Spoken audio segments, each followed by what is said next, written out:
కేటీఆర్ పర్సనల్గా కొంచెం character assassination చేశారు మీరు అధికారంలో ఉన్నప్పుడు. కొన్ని సందర్భాలు ఫీల్ అయినట్టు కూడా ఉంటుంది కదా, ఫ్యామిలీ కూడా డిస్టర్బ్ అయినట్టు. అంటే ఎవరు చూడండి ప్రత్యక్షంగా డైరెక్ట్గా చూసినట్టు వాళ్ళతో వీళ్ళతో మీరు అసెంబ్లీలో కూడా మనం చాలా ఉద్వేగంగా మాట్లాడారు. వాళ్ళతో వీళ్ళతో సంబంధాలు అంటగట్టినప్పుడు దాన్ని చాలామంది నమ్మారు నిజం అనుకొని. అంటే నిజంగా జరిగిందో లేదో ఉందో లేదో తెలియదు, కానీ చాలామంది మెజారిటీ ప్రజలు నమ్మిన పరిస్థితి ఉంది దాన్ని. అదే అందుకే మా కర్మ అంటున్నాను. ఎందుకంటే నేను జీవితంలో సిగరెటే తాగలేదు. ఇవాడు పనికి మాలిన ముఖ్యమంత్రి వాడు నువ్వు డ్రగ్ అడిక్ట్ అంటాడు. వాడు మనిషా ఇంకేమన్నా అనాలో నాకు అర్థం కాదు. అంటే ఇట్లా ఎన్నో సందర్భాల్లో పనికి మాలిన మాటలు, పనికి మాలిన ప్రచారాలు, ఏం చెప్పాలి అట్లాంటి వాళ్ళకి? పిచ్చోడు రోడ్డు మీద పోతుంటే ఏదో మురుగుతూ ఉంటారని చెప్పి వెళ్ళిపోవాలి. అంతేగాని ప్రతిదాన్ని పట్టించుకొని టెన్షన్ పడితే ఎట్లా అవుతుంది? ఒకటి. రెండోది, సరే దానివల్ల నష్టం జరిగిందని మీరు అంటారు. నాకు నష్టమో లాభమో నష్టం కాదు, ఎక్కువ మంది నమ్మారు దాన్ని. ఎందుకు ఈ దేశంలో భరత్ ఇప్పుడు నువ్వు మంచివాడు అంటే ఎవడు నమ్మడు. అదే భరత్ చాలా దుర్మార్గుడు, ఇక్కడ అరాచకం చేశాడు, పక్కనే భూ కబ్జాలు చేస్తున్నాడంటే చాలామంది అవునా అని చెప్పి ఇంకా దాని మీద ఎక్కువ తమ్ముళ్ళు వస్తూ ఉంటారు.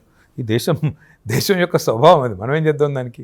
అట్లే రెండవది, మీరు అన్నారు కదా ఇందాక, మరి రేవంత్ రెడ్డి గారు ఆయన క్యారెక్టరు మాట్లాడాలంటే నేను కూడా చాలా మాట్లాడచ్చు, కానీ ఆ నికృష్ట రాజకీయాలు నాకు ఇష్టం లేదు. నేను ఇంక చాలా చెప్పొచ్చు ఆయన గురించి కూడా, కానీ ఆయన కుటుంబ సభ్యుల్ని కూడా మీరు బూతులు తిట్టిస్తున్నారని కదా మొన్న అసెంబ్లీలో చెప్పారు కదా. దిక్కుమాలిన పాలన వల్ల ఎవరైనా తిడితే మాకేం సంబంధం ఆయన నాకు అర్థం కాదు. ఎవరైనా ముఖ్యమంత్రి కుటుంబాన్ని తిడతారా జనసామాన్యంలో? మరి డబ్బులు ఇస్తే కూడా తిట్టరు. అంత నికృష్టంగా ఉంది నీ పరిపాలన అని చెప్తున్నాను నేను. అంత నికృష్టంగా నీ పరిపాలన ఉంటేనే చివరికి నిన్ను కాదు నీ కుటుంబ సభ్యులను కూడా తిట్టే పరిస్థితి తెచ్చుకున్నాడు ఆయన. దానికి ఎవరన్నా డబ్బులు ఇస్తే తిడతారు. అదే అంటున్నా, శాతనైతే రేవంత్ రెడ్డి గారిని ప్రూవ్ చేయమని. ఎన్నిసార్లు బూతులు, ఎన్నిసార్లు ఇవే డైలాగులు. అల్టిమేట్గా 16 నెలల తర్వాత కూడా పరిపాలన చేతగాక మొహం బాలేక అద్దం పగలగొట్టుకున్నట్టు రేవంత్ రెడ్డి గారు ఇవాళ ఇంకా కూడా మా మీద నిందలు మోపి తప్పించుకుంటానంటే ఇజంట్ ఈ ఫెయిల్డ్ అడ్మినిస్ట్రేటర్?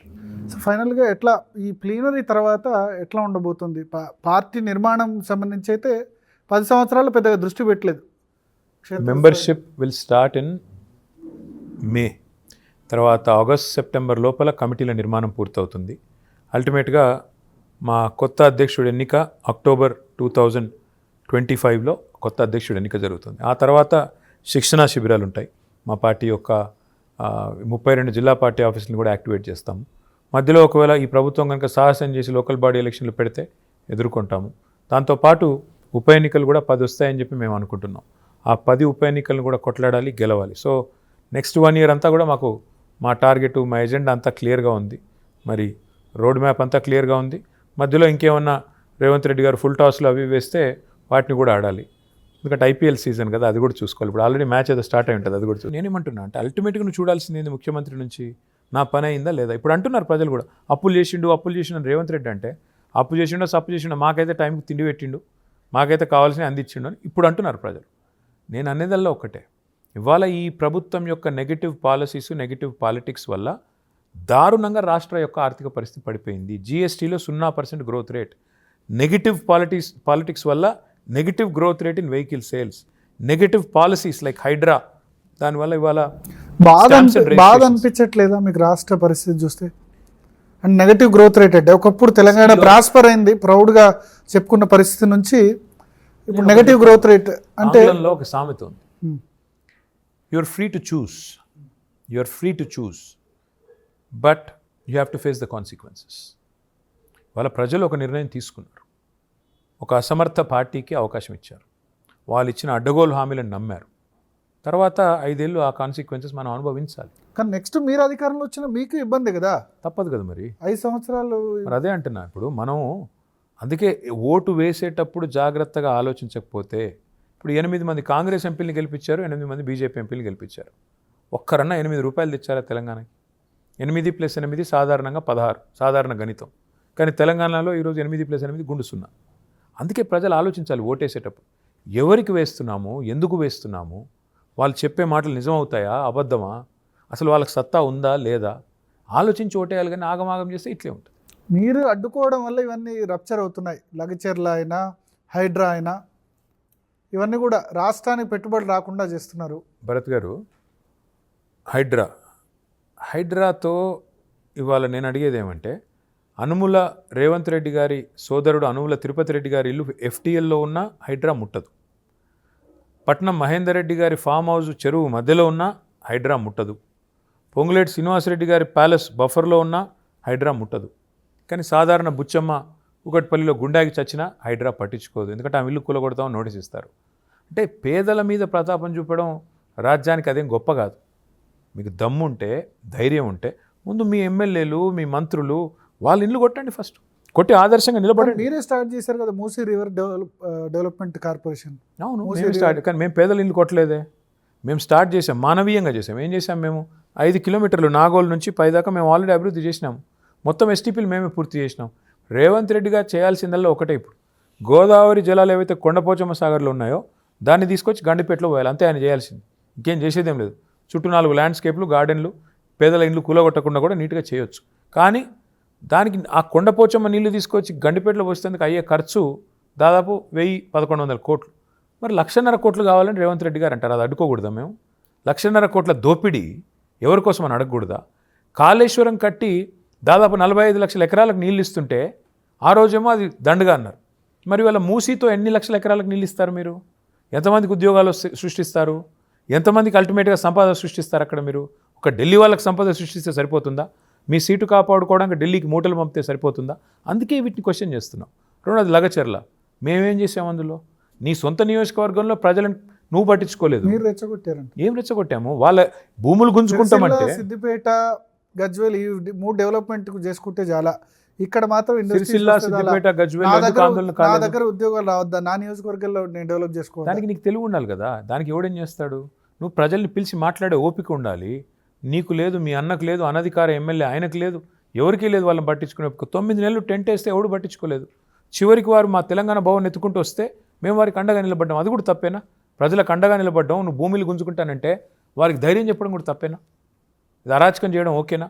40 రోజులు జైల్లో పెట్టావు కదా ఆ గిరిజన రైతులు నీ కోటేసిన పాపానికి. చిత్రహింసలు పెట్టినారు అక్కడ. ఒక రైతుకి ఆఖరికి నాకు ఛాతీలో నొప్పి వస్తుందంటే బేడీలేసి హాస్పిటల్ తీసుకుపోయి బెడ్కు బేడీలేసి కట్టేసింది. ఇదొక మానవీయ ప్రభుత్వం చేయాల్సిన పనేనా? అదొక్కటే కాదు కదా సెంట్రల్ యూనివర్సిటీ అరాచకమైంది. 400 ఎకరాలు ఓవర్ నైట్ కొట్టేస్తాను నేను అంటే విద్యార్థులు తిరగబడ్డారు. మేము కాదు, మేము అడుగు పెట్టామా సెంట్రల్ యూనివర్సిటీలో? మమ్మల్ని ఎవరైనా అడుగు పెట్టనిచ్చారా? మొత్తం మీరే దానికి కారణం అంటారు. సోషల్ మీడియాలో పోస్టింగ్లు, ఆవు కథ తెలుసా నీకు? వీడియోస్, ఆర్టిఫిషియల్ ఇంటెలిజెన్స్ అంటారు. ఆవు కథ తెలుసా? రేవంత్ రెడ్డి గారి పరిస్థితి అట్లే ఉంది. ఇప్పుడు రాష్ట్రంలో ఏది జరిగినా బీఆర్ఎస్ఏ కారణం, రాష్ట్రంలో ఏది జరిగినా కేసీఆరే కారణం. ఇదేం పద్ధతి అండి? నాకు కోకాపేటలో మీరు భూములు అమ్మితే తప్పు లేదు, రేవంత్ రెడ్డి ఇప్పుడు అమ్మితే తప్పు వచ్చిందంటే? కోకాపేటలో పెద్ద స్కామ్ జరిగిందన్నారు రేవంత్ రెడ్డి గారిని, వెంటనే రద్దు చేయమనండి. నేను వద్దంటలేదు కదా. ఓఆర్ఆర్లో స్కామ్ జరిగిందన్నారు, రద్దు చేయండి ఓఆర్ఆర్లు. ఇవన్నిట్లో కూడా మళ్ళీ రేవంత్ రెడ్డి గారు ఏం చేస్తున్నారు? వాళ్ళని బ్లాక్మెయిల్ చేయడం, పిలవడం, బిల్డర్లను డబ్బులు వసూలు చేయడం. ప్రధానమంత్రి చెప్పారు కదా RR tax, Rahul Revanth tax. సరే, ప్రధానమంత్రి చెప్తారు, దానికి వెనకాల యాక్షన్ ఉండదు. అంత తీవ్రమైన ఆరోపణ చేస్తారు, కానీ దాని వెనకాల ఏం యాక్షన్ ఉండదు. మరి ఆర్ఆర్ ట్యాక్స్ ఇవాళ వసూలు అవుతున్న మాట వాస్తవం కాదా? స్క్వేర్ ఫీట్కి బిల్డర్ల దగ్గర తోలు వలిచి 150 నుంచి 200 రూపాయలు వసూలు చేస్తున్న మాట వాస్తవం కాదా? ఢిల్లీకి మూటలు పంపుతున్న మాట వాస్తవం కాదా? అవి పంపి పేమెంట్ కోటాలో మీ సీటు కాపాడుకుంటున్న మాట వాస్తవం కాదా? ఈ ప్రశ్నలు అడిగితే కేసులు. ఏం చేయాలి మరి?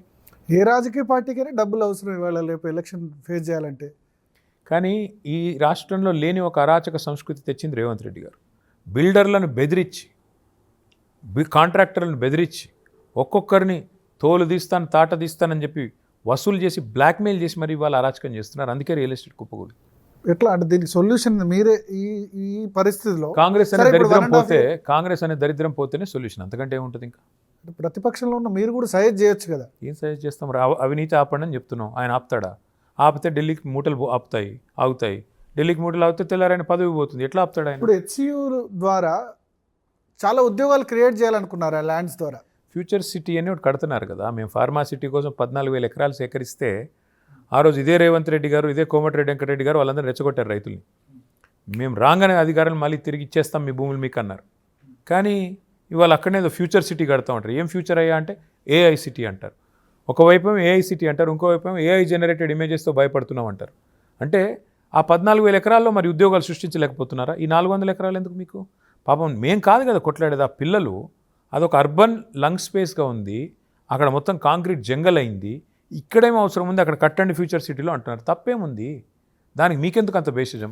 అంటే ఇప్పుడు ఈ హెచ్సియు ల్యాండ్ సంబంధించి వరుసగా మీ టైంలో మై హోమ్కు అవకాశం ఇచ్చారంటారు. రద్దు చేయండి. ఎవరికి ఇచ్చాం మేము, ఎక్కడ ఇచ్చాము? మూర్ఖపు మాటలు. పోయి ధర్నా చేశారు బఫూన్ గాలలాగా. తర్వాత నాలుగు గరుచుకున్నారు. కాంగ్రెస్ వాళ్ళు ఇచ్చారు 2012లో అని, కానీ నాలుగు గరుచుకొని పోయారు. అందుకే కాంగ్రెస్ అంటే నేను చెప్తున్నా, వీళ్ళు సర్కారు నడుపుతలేరు, సర్కస్ నడుపుతున్నారు. సో హెచ్సియు దాని విషయంలో మీరు అధికారంలోకి వచ్చినా అట్లే ఉంచుతారా దాన్ని, అర్బన్ లంగ్ స్పేస్? నేను ఆ రోజు చెప్పాను, మీ రోజు చెప్తున్నాను, ఒక్క ఇంచు కూడా ఎవరైనా కొంటే వాళ్ళు దారుణంగా నష్టపోతారు. దాన్ని యథాతథంగా ఉంచుతాము. అవసరమైతే అక్కడ విద్యార్థులు కానీ స్థానికులు కానీ ఒప్పుకుంటే దాన్ని ఒక ఇకో పార్క్గా, హైదరాబాద్ నగరానికే శోభాయమానంగా ఒక ఇకో పార్క్గా మారుస్తాం. లేదంటే యథాతథంగా ఉంచమంటే యథాతథంగా. కాళేశ్వరం ప్రాజెక్ట్ కోసం మీరు కూడా వేల చెట్లు కొట్టేశారు కదా, డిస్ప్లేస్ చేశారు మళ్ళీ కదా. దాన్ని కాంపెన్సేటరీ అఫారెస్టేషన్ అంటారు. మాకు చెట్లు కొట్టేసే సంస్కృతి మాది కాదు, విధ్వంసం మా సంస్కృతి కాదు. భారతదేశంలోనే అత్యధిక గ్రీన్ కవర్ పెంచిన రాష్ట్రం Telangana under KCR. 7.7% green cover పెంచాం మేము. మాకు చెట్లు కొట్టేసే దిక్కుమాల సంస్కృతి వీళ్ళది. పశువుల్ని పక్షుల్ని అందరిని ఇబ్బంది పెట్టే దిక్కుమాల సంస్కృతి వీళ్ళది.